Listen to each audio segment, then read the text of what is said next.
شرائط فرائض واجبات کو عمل میں لے کر کے آؤ تو انہیں جہاد کر لیا. صفا مروہ کے درمیان دوڑ لگانا کوئی معمولی بات ہے؟ ایک خاتون کے لیے بہت مشکل بات ہے.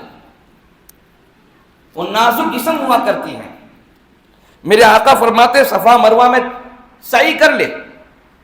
7 چکر خانہ کعبہ کا لگانا جس کو طواف بولتے ہیں، یہ معمولی بات ہے؟ کتنا بڑا رقبہ ہے. 7 پھیرا لگانا ایک خاتون کے لیے، اس کے طبعیت کے اور اس کے جسمانیت کے حساب سے آپ سوچیں. بھائی اچھے اچھے مرد ہانپ کانپ جاتے ہیں، جو حج کر کے آئے ہیں ان لوگوں کو معلوم ہے، کیونکہ ایک ہی دن میں اسٹیپ بائی اسٹیپ کئی عمل ہیں.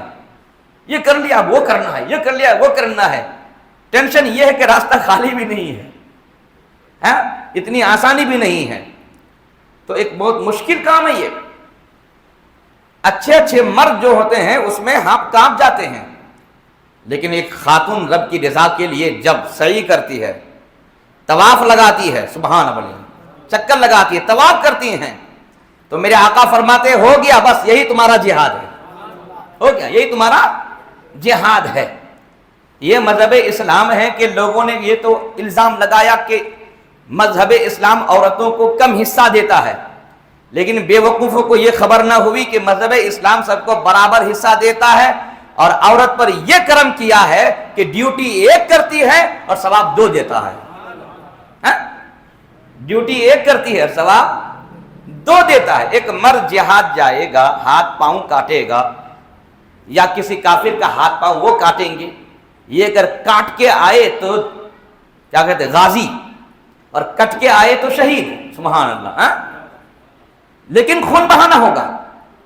بھائی جہاد کے میدان میں کوئی پھول لے کر کے آپ کے پاس آ کر گھٹنے ٹیک کر محبت کا اظہار نہیں کرنے والا. آپ کے خون کا پیاسا ہے وہ.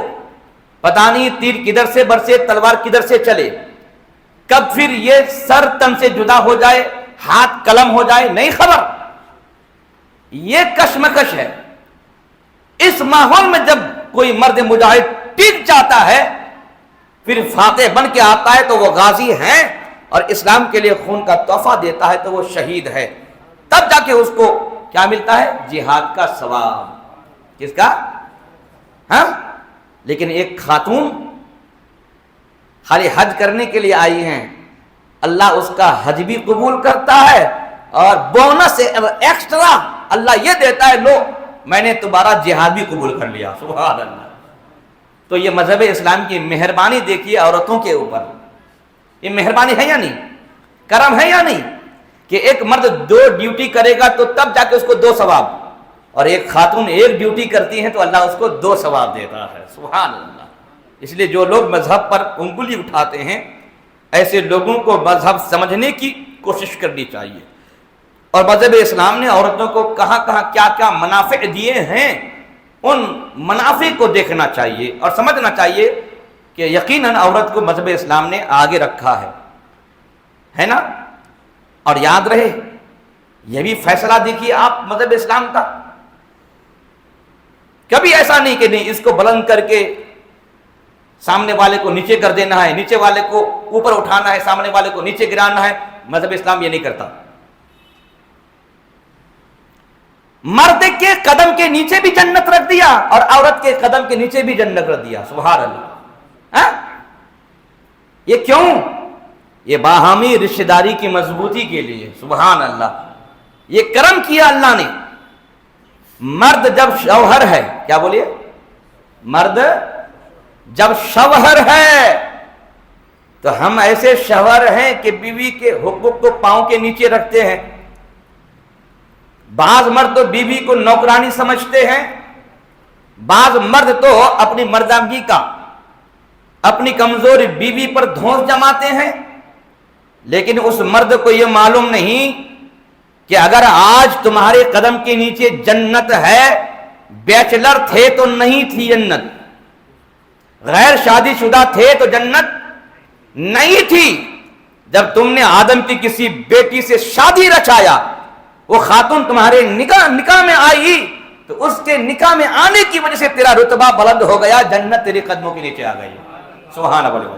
جنت تیرے قدموں کے نیچے آ گئی، اب اس خاتون کی جنت تیرے قدم کے نیچے، سبحان اللہ، تیرے قدم کے نیچے۔ اب وہ خاتون پوری زندگی تیری خدمت میں لگی رہے گی، لیکن وہ خدمت کر کر کے، تمہاری خدمت کر کر کے وہ جو تھکی ماندی رہے گی، تو اللہ رب العزت نے پھر اس کے قدم میں جنت رکھ دیا، سبحان اللہ بھائی، اس خاتون کے قدم کے نیچے جنت رکھ دیا، ان کی اولاد کی، سبحان اللہ، ان کی اولاد کی۔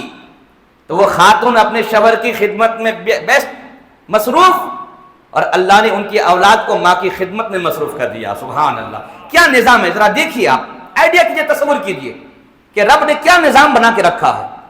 ہمارے معاشرے میں رب نے کیسی مضبوطیاں عطا فرما دی ہیں کہ ایک دوسرے کے احترام میں لگے رہو، نہ نفرت، نہ حسد، نہ جلن۔ اور ہم نے یہ بنیادی چیزوں کو بھلا کر کے آج حسد کی آگ میں اپنے آپ کو جلائے بیٹھے ہیں، یہی نا آج ہمارے حالات ہیں، اللہ کی پناہ۔ خیر، حج ایک مبارک سفر۔ آج جو میرا موضوع ہے، حج میں ایک ہے احرام اور ایک ہے تلبیہ۔ کیا بولیے؟ ایک چیز ہے احرام اور ایک چیز ہے تلبیہ۔ یہ جو حدود حرم ہے، خانہ کعبہ اور مسجد حرام کی بات نہیں کر رہا ہوں، حدود حرم، کعبہ شریف سے لے کر کئی کلومیٹر تک یہ حدود حرم بن کے ہے، اور جہاں جہاں میقات ہے تو وہاں پر کوئی نہ کوئی نشانی بھی بنا دی گئی ہے کہ یہ میقات ہے، اب یہاں سے آگے وداؤٹ احرام نہیں جا سکتے ہو۔ اگر تم حرم کے اندر انٹری کرنا چاہتے ہو تو اب احرام باندھ لو۔ بغیر احرام کے آدمی اگر حرم کے اندر تجارت کرنے کے لیے بھی جانا چاہتا ہے، تجارت کرنے کے لیے، بغیر احرام کی انٹری نہیں ہے۔ آپ تو حج اور عمرہ کرنے کے لیے جا رہے ہیں تو آپ کو اب احرام باندھ کر کے انٹری کرنا ہوگا، چاہے وہ حج کا احرام ہو چاہے وہ عمرہ کا احرام۔ آئیے ذرا سا علمی بات کرتے ہیں۔ احرام کا معنی کیا ہوتا ہے؟ تلبیہ کا معنی کیا ہوتا ہے؟ احرام، تلبیہ۔ اور احرام کا بالکل ایک قریب ورڈ ہے تحریم۔ کیا بولیے؟ تکبیر تحریمہ نہیں بولتے ہم لوگ؟ سب سے فرسٹ تکبیر جو ہم لوگ پڑھتے ہیں نماز میں، اس کو بولتے ہیں تکبیر اللہ اکبر کر کے ہاتھ باندھتے ہیں نا، اللہ اکبر، یہ تکبیر، یہ تحریمہ ہے، بولیے، یہ تکبیر تحریمہ ہے۔ اب حاجی اور عمرہ کرنے والا جب مکہ شریف جا رہا ہے تو حدود حرم سے باہر ہی وہ احرام باندھ رہا ہے، احرام، اور ہم یہاں تکبیر تحریمہ باندھ رہے ہیں، باندھ رہے ہیں، یہ تکبیر تحریمہ باندھ رہے ہیں، وہ احرام باندھ رہے ہیں۔ اس کا مطلب کیا ہوتا ہے؟ احرام ہو کہ تحریم ہو، اس کا لغوی معنی ہوتا ہے حرمت یا حرمت کی چیز میں داخل ہو جانا۔ کیا بولیے؟ حرمت یا حرمت کی چیز میں داخل ہو جانا۔ نماز حرمت کی چیز ہے، کیوں؟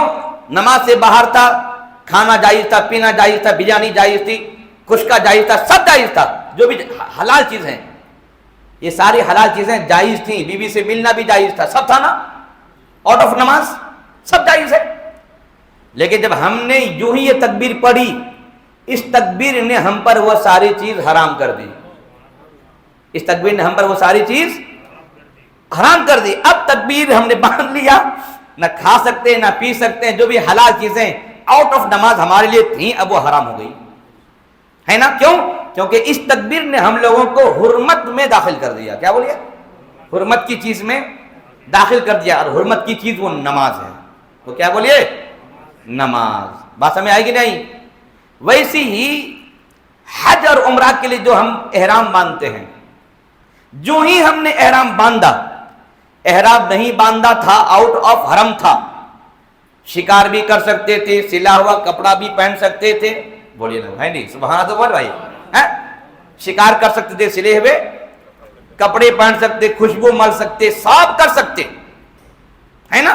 اور جو ہی ہم نے احرام باندھ لیا، تو ہم اب اس احرام نے ہم کو لائق بنا دیا کہ اب حرم میں داخل ہو جاؤ. یہ احرام نہیں باندھے تھے تو لائق نہیں تھے, اور جو ہی ہم نے احرام باندھا اس احرام نے ہم کو لائق بنا دیا کہ اب حرم کی باؤنڈری کو تم کراس کر سکتے ہو, اندر جا سکتے ہو. اور یاد رہے اس احرام کا خیال رکھنا, آؤٹ آف حرم شکار تم کر سکتے تھے, اب اندر نہیں کرنا. سلا ہوا کپڑا آؤٹ آف حرم پہن سکتے تھے, اب اندر نہیں پہننا. تو اس احرام نے وہ حلال چیزوں کو اب ہم پر کیا کر دیا, حرام کر دیا. اس لیے اس کا نام ہے احرام, حرام کرنے والا لباس یا حرام کرنے والا ایکشن یا حرام کرنے والی حالت. بات سمجھ میں آ رہی ہے؟ سبحان اللہ تو بولے بھائی. ہاں, اور ایک ہے تلبیہ اور ایک ہے تکبیر, ہے نا. یہ جو جینڈر ہے سیم جینڈر ہے, جس کو ہم لوگ بولتے ہیں انٹو عربک صیغہ, ہے نا. اس کو مصدر, یہ تو ہے بھی تکبیر اور تحریم یہ مصدر ہے. تو دونوں یہ تکبیر اور تلبیہ. تو تلبیہ کا معنی ہوتا ہے لبیک کہنا, کیا کہنا, اور تکبیر کا معنی ہوتا ہے اللہ اکبر کہنا. کیا کہنا, اللہ اکبر کہنا, ہے نا. اور تلبیہ کا معنی کیا ہوتا ہے, لبیک. لبیک, لبیک کا معنی کیا ہوتا ہے, لبیک میں حاضر ہوں. یہ ورڈ جو ہے چھوٹوں کے لیے ہے کہ وہ چھوٹا بڑوں کے لیے استعمال کرے, وہ چھوٹا بڑوں کے لیے استعمال کرے. اگر کوئی استاذ شاگرد کو بلاتا ہے, اگر وہ کہتا ہے لبیک یا استاذی, اے میرے استاد میں حاضر ہوں, نو پرابلم. شریعت میں کوئی قباحت نہیں ہے, کوئی برائی نہیں ہے, کیونکہ چھوٹا یہ بڑے کے لیے یوز کرے اس ورڈ کو, اس کے لیے اللہ نے بنایا ہے. تو جب چھوٹا اور بڑا کی بات ہے تو آپ بتائیے کہ مخلوق سے بڑھ کر کون چھوٹا اور خالق سے بڑھ کر کون بڑا. سبحان اللہ بھائی. ہاں, اسی لیے اب حاجی صاحب یا عمرہ کرنے والے جا رہے ہیں تو یہ کہہ کر کے وہاں جتاتے ہیں کہ مولا مجھ سے بڑھ کر کوئی چھوٹا نہیں, تجھ سے بڑھ کر کوئی بڑا نہیں ہے. یہ سب سے چھوٹا سب سے بڑے کی بارگاہ میں آیا ہوا ہے. مولا گناہوں کو بخش دے, معاف فرما دے. یہ ہے ایک لبیک کا مجاز. تو جب ایک اسٹوڈنٹ ایک اپنی ٹیچر کے لیے لبیک یوز کر سکتا ہے, یہ شرعن کوئی برائی نہیں, کوئی مفتی صاحب اسے فتویٰ نہیں لگا سکتا, ہے نا. تو اگر ہم لبیک یا رسول اللہ کہیں, سبحان اللہ بولے بھائی, کیا کہیں, لبیک یا رسول اللہ, تو پھر یہ شرک کیسے ہو جائے گا, بدعت کیسے ہو جائے گی, کفر کیسے ہو جائے گا, ناجائز کیسے ہوگا, حرام کیسے ہوگا. تو لوگوں نے ناسمجھی کی بنیاد پر اس طرح کی باتیں کر دی ہیں. بھائی اس ورڈ کو چھوٹا یوز کرے بڑے کے لیے, اب وہ چھوٹا بڑا حقیقی ہو یا مجازی, سبحان اللہ سبحان اللہ, یہ حقیقی مجازی کی بات بھی آ گئی. یہ چھوٹا بڑا حقیقی ہو کے مجازی, بس میں آئی نا. تو بندہ اور رب, یہاں چھوٹا بڑا حقیقی ہے, سبحان اللہ, اور بندے جو آپس میں چھوٹے بڑے یہ مجازی ہیں. یہ کیا بولیے, مجازی اور نسبتی, مجازی اور نسبتی طور پر یہ چھوٹا بڑا ہے. نہیں تو حقیقت میں چھوٹا بڑا اللہ ہوتا ہے اور اللہ کے بندے ہوتے ہیں. تو جب اس طرح کے جملے ہیں حقیقی مجازی کا فرق بھی ہوتا ہے, تو لبیک یا رسول اللہ کہنے میں کوئی حرج نہیں ہے. کیوں, اس لیے کہ ہم لبیک یا اللہ کیوں کہتے ہیں کہ مولا ہم تیری بارگاہ میں حاضر ہیں, ہم تیرے مجرم ہیں. لیکن وہی رب فرماتا ہے اپنا جرم بتانا ہی ہے تو مدینہ جاؤ, سبحان اللہ بولیے, وَلَوْ أَنَّهُمْ إِذْ ظَلَمُوا أَنفُسَهُمْ جَاءُوكَ, سبحان اللہ. قرآن میں ہے نا, یہ پتہ کس نے بتایا, گنہگاروں کو, مجرموں کو یہ پتہ اللہ نے دیا ہے. ہم تو گئے تھے رب سے دکھڑا سنانے کے لیے, لیکن رب نے بھیج دیا جا میرے حبیب کو سنا, سبحان اللہ بولیے بھائی.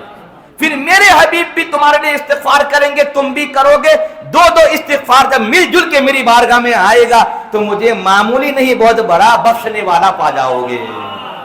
یہ سوچنے اور سمجھنے کی بات ہے. تو لبیک یا رسول اللہ کہنے میں کوئی حرج نہیں ہے, بلکہ ایمان کا تقاضا ہے یہ کہ رب نے اس بارگاہ کا پتہ بتایا ہے تو ہم اپنی حاضری اس بارگاہ میں دیتے رہیں, کبھی حقیقی دیتے رہیں, اور کبھی تصوری دیتے رہیں. سبحان اللہ. حقیقی وہ دیتے ہیں جو حج عمرہ کے لیے جاتے ہیں, اور تصوری وہ دیتے ہیں جو یہاں پر ہیں لیکن ذہن و خیال ہمیں وہاں پہنچائے رکھا ہوا ہے. اور یہ اگر محبت کی اسپرٹ کسی بندے میں پیدا ہو گئی کہ جس میں یہاں دل درے پاک مصطفیٰ میں پہنچا ہوا ہے, سبحان اللہ, ہے نا. سرکار اعلیٰ حضرت فاضل بریلوی نے کیا کہتے ہیں کہ ایک شعر میں ارشاد فرمایا ہے اپنے مقطع میں, کیا وہ شعر بھول جا رہا ہوں, یہی بولے سدرا والے چمن جہاں کے تھالے سبھی میں نے چھان ڈالے تیرے پائے کا نہ پایا. اور آخری وہ شعر بھول جا رہا ہوں, اس کا مطلب یہ ہے کہ اپنے آپ کو کہتے ہیں ارے اے رضا تیرے دل کا پتہ چلا بمشکل. یہ شعر ہے. یعنی سرکار اعلیٰ حضرت جب وہاں دل کو ڈھونڈ رہے ہیں جا کر کے تو اپنے دل کو پائن رہے ہیں, اپنے دل کی تلاشی کر رہے ہیں, تو دل مل رہا ہے ان کو. اللہ کے دیے ہوئے علم سے امام عشق و محبت نے اپنے دل کی تلاشی زمین و آسمان ہر جگہ کر لیا. سبحان اللہ. کہیں دل نہیں ملا. آخر میں جب ہر جگہ دیکھ لیا کہیں دل نہیں موجود ہے تو کہتے ہیں کہ در روضہ کے مقابل, سبحان اللہ, در روضہ کے مقابل ہمیں نظر تو آیا. سبحان اللہ. مطلب دل کہیں اور نہیں تھا بلکہ در پاک مصطفیٰ میں وہ دل جھکا ہوا موجود تھا. یہ عاشقوں کی ایک اعلیٰ عاشقی ہے, کیونکہ ذات اعلیٰ حضرت ہے تو ان کا عشق بھی اعلیٰ عشق ہوا کرتا ہے. سبحان اللہ. تو یہ عاشقوں کی بات ہے کہ تصور میں, آئیڈیا میں وہ مدینے میں حاضر دے دیا کرتے ہیں. خیر, یہ کچھ باتیں تھیں. میں تلبیہ اور احرام کے تعلق سے کچھ احادیث آپ کے گوش گزار کرتا ہوں. ان عائشہ قالت کنت اطیب رسول اللہ صلی اللہ علیہ وسلم لإحرامہ قبل ان یحرم ولحلہ قبل ان یطوف بالبیت بطیب فیہ مسک کأنی انظر الی وتبییس الطیب فی مفارق رسول اللہ صلی اللہ علیہ وسلم وہو محرم. صحیح بخاری صحیح مسلم کی یہ حدیث ہے. حدیث سنیے. حضرت عائشہ صدیقہ طیبہ طاہرہ رضی اللہ تعالی عنہا کہتی ہیں میں حضور کے لیے اور حضور کے احرام کے لیے احرام باندھنے سے پہلے خوشبو تیار کرتی تھی. کیا کرتی تھی؟ خوشبو ریڈی تیار کرتی تھی. کس کے لیے؟ حضور کے احرام کے لیے, احرام کے کپڑے کے لیے, احرام کے لیے, احرام باندھنے سے پہلے. پھر احرام کھولنے کے لیے میں خوشبو تیار کرتی تھی بیت اللہ کا طواف کرنے سے پہلے, اور وہ مشک اور عنبر کی خوشبو ہوتی تھی. حضور اپنے بدن میں اس کا استعمال کرتے. حضرت عائشہ کہتی ہیں مجھے تو یہ بھی معلوم ہے, مجھے ایسا لگ رہا تھا کہ حضور کے مانگ شریف میں خوشبو کا ابھی بھی اثر موجود ہے نا. اچھا, بعض لوگ کہتے ہیں کہ حضرت عائشہ صدیقہ حجۃ الوداع, حضور پاک کا آخری حج. بعض لوگ کہتے ہیں کہ حضرت عائشہ نبی پاک کی سب سے پیاری بیوی حجۃ الوداع میں حضور کے ساتھ نہیں تھی. نہیں, بعض لوگ یہ کہتے ہیں. اگر کوئی بھی آدمی ایسا آپ سے ملاقات کر لے تو یہ یاد رکھیے گا. سبحان اللہ, سبحان اللہ بھائی. اگر کوئی ایسا بولے تو بول دیجیے گا کہ بھائی آپ رانگ ہو. حدیث میں ہے حضرت عائشہ کہتے ہیں کنتو اطیبو, اس کا معنی ہوتا ہے, اس کو بولتے ہیں کنٹینیوس. کیا بولیے؟ Past continuous. ایک ہوتا ہے پاسٹ انڈیفینٹ, ایک ہوتا ہے پاسٹ کنٹینیوس. کنٹینیوس کا معنی جانتے ہیں نا, سب کو معلوم ہے کہ یہ میرا ایک بار کا کام نہیں ہے, میں بار بار کرتی تھی. سبحان اللہ. یہ نہ ہوتا ہے پاسٹ کنٹینیوس کا کہ میں بار بار کرتی تھی. مطلب میں حضور کے لیے یہ خوشبو والا کام بار بار کرتی تھی. مطلب جب بھی حج عمرہ کے لیے گئے تب بھی کرتی تھی. سبحان اللہ. تو اس سے معلوم ہو گیا کہ حجۃ الوداع میں بھی حضرت عائشہ ساتھ تھیں. مسئلہ سنیے. اب مسئلہ یہ ہے کہ ابھی احرام نہیں باندھا گیا, باندھنے سے پہلے احرام کے کپڑے میں خوشبو لگانا یا بدن میں خوشبو لگانا جائز ہے امام اعظم ابو حنیفہ کے نزدیک. بات سمجھ آ رہی کہ نہیں آ رہی ہے؟ یہ جائز ہے. ہاں جب احرام باندھ لیے، اب احرام باندھنے کے بعد اب خوشبو آ رہی ہے، کیا بولیے؟ خوشبو آ رہی ہے، یا بدن میں کہیں لگائے تھے وہ خوشبو آ رہی ہے، تو احرام باندھنے کے بعد بھی اگر خوشبو آئے تو مذہب حنفی میں نو پرابلم، جائز ہے. لیکن مذہب شافعی میں، کیا بولیے؟ مذہب شافعی میں احرام باندھنے کے بعد نہ بدن سے خوشبو آنی چاہیے نہ کپڑے سے. ان کے نزدیک ناجائز و حرام ہے، ان کے نزدیک ناجائز و حرام ہے. اور ہمارے نزدیک ہاں، ہم احرام باندھنے کے بعد خوشبو لگانا امام شافعی کے نزدیک بھی ناجائز اور ہمارے نزدیک بھی ناجائز. اس میں ہم دونوں ساتھ ہیں. لیکن احرام سے پہلے لگانا جائز، ان کے نزدیک بھی جائز اور ہمارے نزدیک بھی جائز. اس بات میں بھی ہم لوگ ساتھ ہیں. لیکن احرام باندھنے کے بعد پہلے کی خوشبو اگر آ رہی ہے، اس میں اختلاف ہے. پہلے جو خوشبو یوز کیے تھے کپڑے میں، احرام کے کپڑے میں یا بدن میں، اب آ رہی ہے احرام باندھنے کے بعد، اس میں اختلاف ہے. امام شافعی کہتے ہیں نہیں آنا چاہیے، اور ہم کہتے ہیں امام اعظم ابو حنیفہ کہ آنے میں کوئی حرج نہیں ہے. بات سمجھ آ رہی کہ نہیں آ رہی ہے؟ ہاں. تو حضرت عائشہ کہتی ہیں حضور کے احرام باندھنے سے پہلے احرام کے لیے میں خوشبو تیار کرتی تھی، اور جب آپ منا وغیرہ کے سعی سے واپس آتے اور طواف زیارت آپ ابھی نہیں کیے تھے، اس سے پہلے آپ نے احرام کھول دیا تو پھر میں حضور کے لیے الگ سے خوشبو کا استعمال، خوشبو کی تیاری کرتی تھی. پھر میرے آقا خوشبو جسم سے لگاتے تھے، کپڑے میں لگاتے تھے، لیکن طواف بیت اللہ سے پہلے. بات میں آئی نا؟ تو حدیث رسول سے یہ ایک مسئلہ امام شافعی اور امام اعظم ابو حنیفہ دونوں مسلک کے حساب سے ہم اور آپ جان گئے. سبحان اللہ بولے بھائی، کیونکہ یہاں بہت سارے میرے دوست شافعی حضرات بھی آتے ہیں، اس لیے میں کھول کے رکھتا ہوں تاکہ ان کو بھی علم ہو جائے کہ ہاں امام، ہمارے امام کے نزدیک یہ ہے کہ نہیں بھائی؟ ہاں، ہمارے شمیم بھائی یہاں پر موجود ہیں الحمدللہ، بڑے عاشق رسول ہیں، اچھے آدمی ہیں. ایک اور حدیث سماعت کرے. عن ابن عمر قال سمعت رسول اللہ صلی اللہ علیہ وسلم یحل ملبدا یقول لبیک اللہم لبیک لبیک لا شریک لک لبیک ان الحمد والنعمت لک والملک لا شریک لک لا یزید علی ہؤلاء الکلمات. متفق علیہ. صحیح بخاری صحیح مسلم کی یہ حدیث. حضرت ابن عمر سے مروی، وہ کہتے ہیں میں نے ان کانوں سے سنا کہ حضور پاک صلی اللہ علیہ وسلم بال چمٹائے تلبید پڑھ رہے تھے. یعنی یہ تلبید اللہم لکا، اللہم لبیک لبیک لا شریک لک لبیک، تو یہ ہے، اسی کو بولتے تلبیہ. حضرت ابن عمر کہتے ہیں میں نے حضور کو دیکھا کہ بال چمٹائے ہوئے حضور کیا کر رہے تھے؟ یہ تلبیہ پڑھ رہے تھے. اور جو تلبیہ پڑھ رہے تھے یہاں پر حدیث میں موجود ہیں، اور حاجی لوگ اسی کو یاد کر کے یہاں سے روانہ ہوتے ہیں. سبحان اللہ والے بھائی، اب تک شاید آپ چھوٹی موٹی کتاب میں یہ تلبیہ سنے تھے.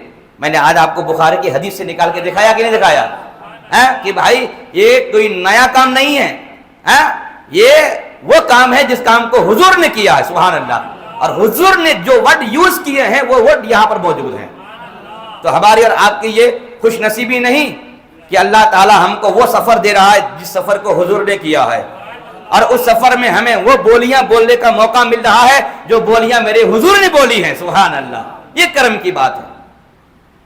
اب اس میں ذرا سا فقہی مسئلہ ہے. امام شافعی کے نزدیک، کیونکہ یہ حدیث امام شافعی کو سپورٹ کر رہی ہے، بات سمجھ آ رہی نا؟ امام شافعی کے نزدیک حالت احرام میں مرد کے بال اگر بڑے بڑے ہوں اور بال بہت اڑ رہے ہوں تو گوند اون لگا کر کے بال کو چپکانا جائز ہے. کیا بولیے؟ گوند وغیرہ سے بال چپکانا جائز ہے. تو اب یہ کوئی نوجوان اٹھ کے یہ نہ بولے کہ حالت احرام میں بال نہ اڑے، اس کے لیے گوند سے بال چپکانا جب جائز ہے، تو آج کل ہم لوگ لمبے لمبے بال رکھتے ہیں اور سر پہ کلپ لگا رہے ہیں عورتوں کی طرح، تو یہ بھی جائز ہوگا، کیونکہ مقصد تو وہی ہے نا کہ بال نہ اڑے، ہے نا۔ وہ زمانہ اتنا اسٹیبلش نہیں کیا تھا تو گوند لگائے تھے، یہ آج زمانہ ترقی کر گیا ہے تو ہم کلپ لگا رہے ہیں۔ تو میں ایسے مردوں کو بولوں گا، ایسے نوجوانوں کو بولوں گا، نہیں صاحب، مردوں کو کلپ لگانا حرام ہے۔ کیا بولیے؟ یہ جو ہمارے نوجوان لوگ کلپ لگاتے ہیں نا بھائی، کلپ سمجھتے ہیں نا، ایئر کلپ لگاتے ہیں نہیں کرنا ایسے کر کے، بہت سارے نوجوان جن کے بال بہت اونچے اونچے لمبے لمبے بال ہوتے ہیں وہ یوز کرتے ہیں۔ مرد کے لیے کلپ کا یوز حرام ہے، خالی حرام نہیں بلکہ اس مرد پر اللہ، رسول اور فرشتے کی لعنت ہوتی ہے۔ میرے آقا حدیث پاک میں فرماتے، جو عورت مرد کے لباس کو چوز کرے اور جو مرد عورت کے لباس کو چوز کرے، ایسے مرد اور ایسے خاتون پر اللہ، رسول، فرشتے کی لعنت ہوا کرتی ہے۔ بات سمجھ آ رہی نا؟ تو وہ سمجھا تھا کہ بھائی ہم تو بہت ترقی کر گئے ہیں، عورتوں سے چھین کر کے کلپ اپنے سر پہ لگا لیا ہم نے، کمال کر دیا، لیکن اسے یہ معلوم نہیں کہ خدا اور رسول کے لعنت کا مستحق بنے ہوئے ہو۔ اور جس مرد پر خدا رسول کی لعنت برس رہی ہو، وہ سمجھے گا کہ میرا مستقبل، میرا فیوچر برائٹنیس ہو جائے گا، روشن ہو جائے گا، پاسبل نہیں ہے۔ جس پر اللہ رسول کی لعنت برستی ہے اس کا مستقبل تاریک تاریک تاریک ہے۔ اس لیے ایسے لوگوں کو توبہ کرنا چاہیے، ہے نا، اور سچی توبہ کر کے اسلامی وضاقتہ اختیار کرنا چاہیے۔ سبحان اللہ بولے بھائی، کیا بولے؟ اسلامی وضاقتہ۔ اگر اسی حالت میں کسی بندے کی موت ہو جائے اور میرے آقا قبر میں اگر یہ پوچھ لیں، کیا میں نے تم کو بال رکھنے کا طریقہ نہیں سکھایا تھا حدیث سے؟ اگر حضور یہ پوچھ لے، کیا تم کو میری سنت معلوم نہیں تھی؟ ہیئر کٹنگ کیا میں نے حدیث میں نہیں بتایا تھا؟ سبحان اللہ بولے بھائی، یہ مذہب اسلام ہے صاحب، ہیئر کٹنگ بھی یہاں موجود ہے، سبحان اللہ، یہاں موجود ہے، پڑھیے نا۔ لیکن کہاں فرصت کے ہم ہیئر کٹنگ پڑھیں؟ یہ حالات ہیں آج لوگوں کے۔ اسی لیے آگے کی راہ کا تصور ہمیشہ رکھیے، اپنے ذہن میں خیال رکھیے کہ بھائی اگر ہم ایسا کرتے ہیں تو آنکھیں یہ بند ہونے کے بعد بڑی بڑی راہیں ہم لوگوں کو طے کرنی ہے، بڑی بڑی راہیں، تو ان راہوں کا خیال رکھنا چاہیے آدمی کو۔ خیر، ہاں، تو امام شافعی کے نزدیک حالت احرام میں بال چمٹا کر کے گوند کے ذریعہ سے کہ بال اڑے نہیں، کیونکہ بال اگر اڑیں گے تو اس کے اندر جوئے رہتے ہیں، تو آندھی آئے گی سر میں آپ کے، ہے نا، تو جوا کا مکان بکھر جائے گا، تو بیچارے جوا گر سکتے ہیں۔ اور حالت احرام میں یہ بھی جائز نہیں کہ آپ کسی جوئے کو مار دیں، اس لیے حالت احرام میں تیل لگانا درست ہے، کیونکہ تیل میں کیمیکل ہوتا ہے، بعض جوئے اس میں مر جاتے ہیں۔ بات سمجھ آ رہی ہے؟ اس کا خیال رکھنا ہوتا ہے، اسی لیے بال اڑیں گے تو وہ پریشانی کا مسئلہ ہے۔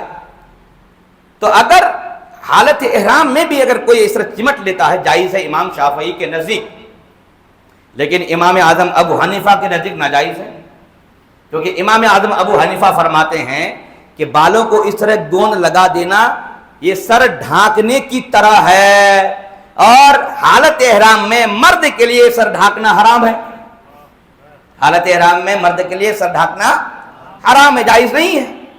تو اگر اسی طرح گوند سے بالوں کو چمٹا لے گا تو یہ سر ڈھانپنے کی طرح ہو جائے گا، اس لیے جائز نہیں ہے۔ تو پھر حضرت امام اعظم سے پوچھئے، آپ مسئلہ بول رہے ہیں حدیث کے خلاف۔ یہاں تو حضرت ابن عمر کہتے ہیں کہ میں نے نبی پاک صلی اللہ علیہ وسلم کو تلبیہ کہتے ہوئے سنا، درا حالے کہ حضور پاک بال چمٹائے ہوئے تھے، ملبدن، ملبدن کا معنی تھا چمٹائے ہوئے ہونے کی حالت، ہے نا۔ تو اسی کو بولتے ہیں کہ امام کو پکڑ لو گے نا تو بچ جاؤ گے، سبحان اللہ بولے بھائی، ہے نا، کیونکہ اسی لفظ ملبدن میں امام شافعی بھی دلیل دیتے ہیں، اسی سے امام اعظم بھی دلیل دیتے ہیں، ہے نا۔ اگر آپ کسی امام کو نہیں مانو گے اور آ کے مجھ سے بحث کرو گے تو میں بولوں گا صاحب اس روزے کا یہ بھی ماننا ہے، یہ بھی ماننا ہے، بولو کون سا لوگے؟ کہ وہ لوں گا، تو یہ کیوں نہیں لیے؟ نہیں یہ لوں گا تو وہ کیوں نہیں لیے؟ حالت خراب ہو جائے گی۔ اس لیے اتنا مغز ماری کرنے کی ضرورت نہیں ہے، سیدھے سے اماموں کا دامن پکڑ لو، سبحان اللہ، آسانی ہو جائیں گی۔ جی سنیے، اب امام اعظم اسی سے دلیل دیتے ہیں۔ امام اعظم فرماتے ہیں یہ لفظ ملبدن جو ہے، اس حدیث پاک میں جو یہ ملبدن کا ورڈ یوز ہوا ہے، یہ اصطلاحی معنی کے لیے نہیں، یہ ڈکشنری معنی کے لیے، جس کو لغوی معنی ہم لوگ بولتے ہیں، لغت کے حساب سے، ڈکشنری کے معنی کے حساب سے یہاں پر یوز ہوا ہے۔ اور ملبدن کا معنی یہ ہوتا ہے کیا؟ آل اوور بال کو سمیٹ لینا۔ کیا بولی بھائی؟ آل اوور بال کو خالی سمیٹ لینا کہ بال ادھر ادھر اڑ نہ پائے، یہ مراد ہے اس حدیث پاک سے۔ بال کو گون سے ڈائریکٹ ایسے کر کے چمٹا لینا مراد نہیں ہے۔ یہ کون کہہ رہے ہیں؟ امام اعظم ابو حنیفہ کہہ رہے ہیں۔ اور امام شافعی کہتے ہیں نہیں، ملبدن کا ورڈ یوز ہوا ہے اور ملبدن کا اصطلاحی معنی ہوتا ہے بال چمٹانا، تو ہم بال چمٹانا مراد دیں گے۔ سبحان اللہ، بتائیے، حدیث ایک ہی ہے، لیکن طریقہ استعمال اور طریقہ تفہیم و افہام سے مسئلے الگ ہو رہے ہیں۔ تو فقہ حنفی کے چاہنے ماننے والوں کے لیے یہ مسئلہ یاد رکھنا ہوگا کہ حالت احرام میں وہ بالوں کو خالی سمیٹ سکتے ہیں اور بالوں کو کیا کہتے ہیں کہ گوند وغیرہ سے چپکا نہیں سکتے، اگر چپکائیں گے تو پھر مسئلہ خراب ہو جائے گا۔ اب آگے آ جائیے، وعنہ قال کان رسول اللہ صلی اللہ علیہ وسلم اذا ادخل رجلہ فی الغرز واستوت به ناقته قائمہ اہل من عند مسجد ذی الحلیفہ، متفق علیہ، صحیح بخاری صحیح مسلم کی حدیث۔ یہ بھی ایک بہت پیاری حدیث پاک ہے، آپ کو زبردست اسلامی تھنکنگ دینے والی ہے۔ سنیے، ذو الحلیفہ، مدینے سے جب ہم مکہ آئیں گے تو ذو الحلیفہ ایک جگہ کا نام ہے، اسی کو بیر علی بولتے ہیں۔ کیا بولتے ہیں؟ بولیے، بیر علی بولتے ہیں۔ وہ یمنی لوگوں کے لیے، مدنی لوگوں کے لیے وہ میقات ہے۔ بات سمجھ آ رہی نا؟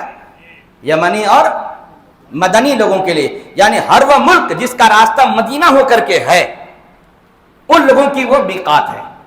مطلب وہاں پر ان لوگوں کو احرام باندھنا ہوگا، بغیر احرام کے وہاں سے آگے نہیں جا سکتے۔ بات سمجھ آ رہی ہے؟ اب آئیے، کئی طرح کی حدیث ہیں، اسی ایک واقعہ کی 3 طرح حدیث ہے۔ کتنی حدیث ہے؟ 3 طرح ہے۔ کوئی کہتے ہیں حضور نے احرام باندھا اور مقام ذو الحلیفہ میں حضور پاک نے احرام کی 2 رکعت نفل پڑھی۔ کتنی پڑھی؟ احرام باندھنے کے بعد وہیں پر 2 رکعت نفل پڑھی، اور نفل پڑھنے کے بعد جو ہی سلام پھیرے تو آپ نے یہ اللہ لبیک اللہم لبیک جو تلبیہ ہے، آپ نے تلبیہ کو مسلسل پڑھا۔ پھر مسلسل پڑھتے پڑھتے پڑھتے جس اونٹنی پر سوار ہو کر آپ حج کو جا رہے تھے اس کا نام ہے قصوہ۔ کیا نام ہے؟ اونٹنی کا نام ہے قصوہ اونٹنی۔ پھر قصوہ اونٹنی کے رکاب پر آپ نے پیر رکھا۔ رکاب، آج کل آپ لوگ اس کو بولتے ہیں پیڈل۔ کیا بولتے ہیں؟ پیڈل بولتے ہیں نا بھائی، سائیکل میں پیڈل ہوتا ہے، بائک میں ہوتا ہے، جہاں ہم لوگ پیر رکھتے ہیں، پیر رکھنے کی جگہ کو بولتے ہیں پیڈل۔ یہ نہ بولتے بھائی؟ ہاں، اسی کو بولتے ہیں رکاب۔ کیا بولتے ہیں؟ رکاب عربی میں۔ تو میرے آقا کریم نے قصوہ اونٹنی کے رکاب پر قدم رکھی، اور اونٹنی جب کھڑی ہوئی، میرے آقا نے قدم رکھنے کے بعد جب اونٹنی کھڑی ہونے لگی تو تلبیہ کہنا میرے آقا نے شروع کر دیا۔ بات سمجھ آ رہی ہے؟ تو ایک صحابی کہتے ہیں کہ نہیں، مقام ذو الحلیفہ میں یہ تلبیہ پڑھے تھے، اور ایک صحابی کہتے ہیں نہیں، جب اونٹنی پر بیٹھے تھے تب پڑھے تھے۔ بات سمجھ آ رہی نا؟ تو اب اسی میں اختلاف ہو گیا۔ تو اب امام شافعی کے نزدیک جب آپ میقات میں کسی سواری پہ بیٹھ جائیں، کیونکہ اونٹ سواری ہے، اونٹ اب تو اونٹ ہے نہیں، اب آپ جیپ میں جائیں گے یا 4 ویلر میں جو بھی ہوتا ہے وہ سب میں جائیں گے نا، اونٹی میں تو بیٹھنے والے ہیں نہیں آپ، تو فالو کیسے کریں گے نبی کی سنت کو؟ تو نبی کی سنت کو فالو اس طرح کریں گے کہ حضور پاک علیہ وسلم اونٹ کے رکاب پہ قدم رکھے تھے، اونٹ جو ہی کھڑا ہونا شروع کی اور حضور پاک علیہ وسلم تلبیہ پڑھنا شروع کر دیے۔ تو ہمارے آپ کے لیے اب فالو سسٹم یہ ہو جائے گا کہ ہم جب جیپ کے پیڈل میں، بڑے سمجھتے ہیں نا باہر پیر رکھنے کی جو جگہ ہوتی ہے ہے نا, کار وغیرہ میں ہوتا نہیں ہے. تو وہاں پر جب ہم قدم رکھیں گے اور جیپ والا ڈرائیور وہ ایکسیلیٹر لینا شروع کرے گا تو ہم بھی پڑھنا شروع کر دیں گے. سبحان اللہ بھائی, ہم بھی تلبیہ پڑھنا شروع کر دیں گے. اچھا, یہ امام شافعی کے نزدیک ہے. امام شافعی کے نزدیک سواری پر بیٹھنے سے پہلے تلبیہ نہیں ہے, لیکن امام اعظم کے نزدیک احرام باندھنے کے بعد احرام کی 2 رکعت نفل پڑھتے ہیں نا, نفل کمپلیٹ کرنے کے فوراً بعد سے تلبیہ کہنا شروع ہے. سبحان اللہ, فوراً. اچھا, پھر یہ ایسا کیوں ہوا؟ امام شافعی وہاں سے کیوں شروع کیے؟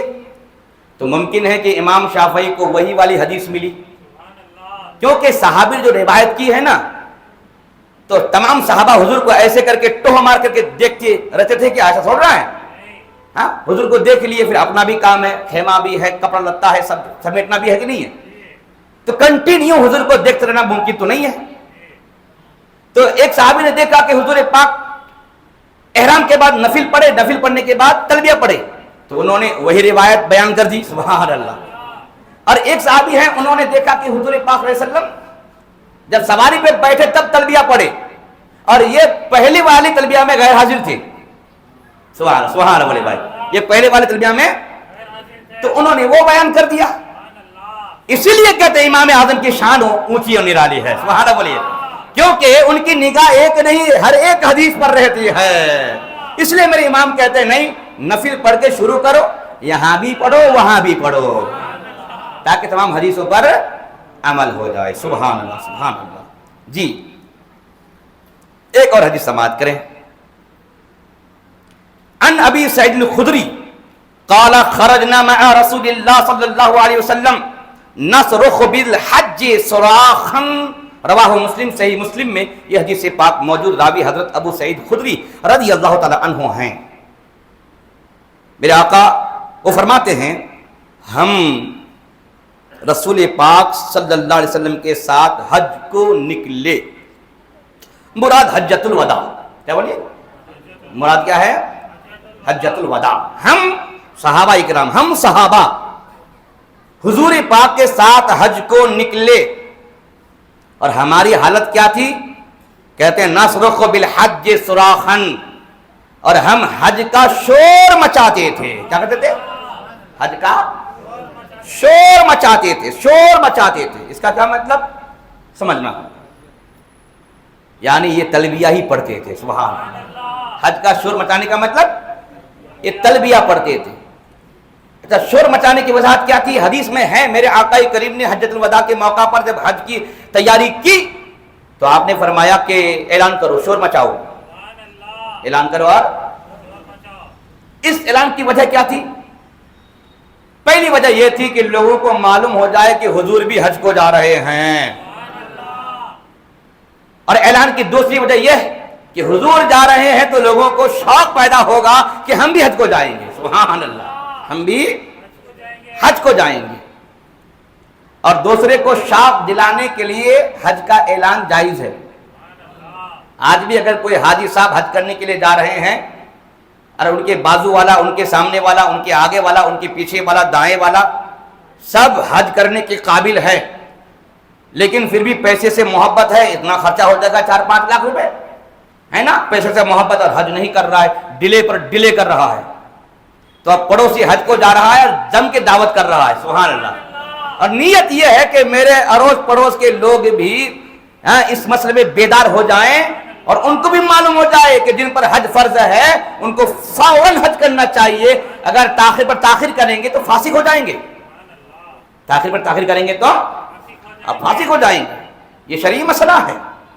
تو یہ نیت اگر حاجی صاحب کی ہو تو یہ نیت جائز ہی نہیں, بلکہ یہ نیت کار ثواب ہے. سبحان اللہ, ہے نا, کیونکہ اس کی تحریک پر کوئی آدمی اگر حج کے لیے ریڈی ہو رہا ہے, اللہ اس کو اس کے حج کا بھی ثواب عطا فرما دے گا.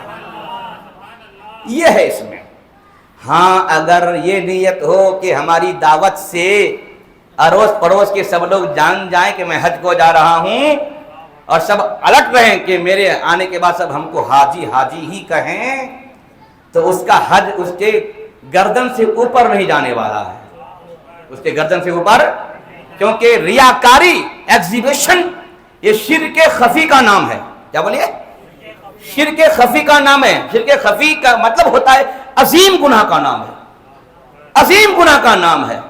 اس لیے میں اکثر بولتا ہوں کہ اللہ رب العزت نے جب یہ دو سفر, چاہے حج کا ہو چاہے عمرہ کا ہو, آپ کو اللہ نے اگر دے دیا ہے تو نیت اگر آپ کی یہ ہے کہ میں لوگوں کو بتاؤں تاکہ لوگوں کو بھی حج کی ترغیب ملے, تو نو پرابلم. لیکن یہ نیت بہت کم لوگوں میں ہوتی ہے. یہ مت بولیے گا کہ آج مولانا پر وہی نازل ہو رہی ہے کیا, بولیے معاذ اللہ بولیے کہ مولانا ایسی ایسی باتیں کر رہے ہیں, لوگوں کی نیت پڑھ رہے ہیں. تو میں کہوں گا نہیں صاحب, اکثر یہی ہے. کیا بولیے؟ اکثر یہی ہے. ہم نہیں, آپ بھی جانتے ہیں. اگر ہم آپ سے آپ کا اوپینین لینا چاہیں تو آپ بھی یہی کہیں گے کہ ہاں اکثر لوگوں کی یہی نیت ہوتی ہے تاکہ لوگوں میں ایک چرچا ہو جائے. تو حضور پاک تو یہاں چرچا کروا رہے تھے, صحابہ کو فرما رہے ہیں کہ جاؤ اعلان کرو کہ حضور حج کو جا رہے ہیں. تو یہاں مراد یہ ہے کہ لوگوں کو اس بات کا علم ہو کہ سرکار کائنات صلی اللہ علیہ وسلم بھی خود حج کو جا رہے ہیں, اور جس حج کا امیر حضور ہو اس حج میں شروع کا جتنے حجاج ہوں گے کسی کا بھی حج مردود نہیں, اللہ کی بارگاہ میں مقبول ہو جائے گا. کیوں؟ اس لیے کہ میرے آقا جس حج کے امیر بن جائیں, سبحان اللہ بولے بھائی, اللہ اکبر, ہے نا, تو کس شان کا وہ حج ہوگا, اور وہ حجاج اکرام کس شان کے ہوں گے کہ نبی پاک کی امیریت میں, نبی پاک کی مطابعت میں انہوں نے حج کہتے ہیں کہ حج کے حکام پر عمل کیا ہے. کتنی بڑی بات, اللہ اکبر. اس لیے صحابی کہتے ہیں کہ رسول پاک علیہ وسلم نے ہمیں حکم دیا کہ آوازیں اونچی کرو. تو تلبیہ پڑھتے وقت مردوں کو آواز اونچی کرنا سنت ہے, لیکن اتنی آواز بالکل بھی نہیں کہ قریب قریب کے لوگوں کے کان میں جا کر کے ٹکرائے اور اس کو برا لگے. اسی لیے جو مڈل کلاس آواز ہے, بٹوین دو اونچ نیچ کے بیچ میں جو ایک مڈل کلاس آواز ہے جس کو متوسط ہم لوگ بولتے ہیں, وہ آواز نکالنا مردوں کے لیے سنت ہے. اتنی زور سے نہیں کہ تکلیف ہو, اور اتنی بھی کمزوری کے ساتھ نہیں کہ بھائی قریب قریب کے لوگوں کو بھی سنائی نہ دے. سبحان اللہ, ایک دم بیچ کی آواز. اور عورت کے لیے آواز نکالنا ناجائز ہے. سمجھ میں بات؟ اتنی آواز وہ نکال سکتی ہیں کہ وہ خود سن لے. اگر اس کی آواز دوسرے آدمی تک پہنچ جاتی ہے تو اتنی اونچی آواز کرنا عورت کے لیے حلال نہیں ہے. کیوں؟ جس طریقے سے عورت کا پورا جسم پردے کی چیز ہے, اسی طریقے سے عورت کی آواز بھی پردے کی چیز ہے. یہ شرعی مسئلہ ہے جو آپ کے سامنے میں نے بیان کر دیا. اور حدیث پاک سماعت کریں جی. وَأَنْ أَنَسٍ قَالَ كُنْتُ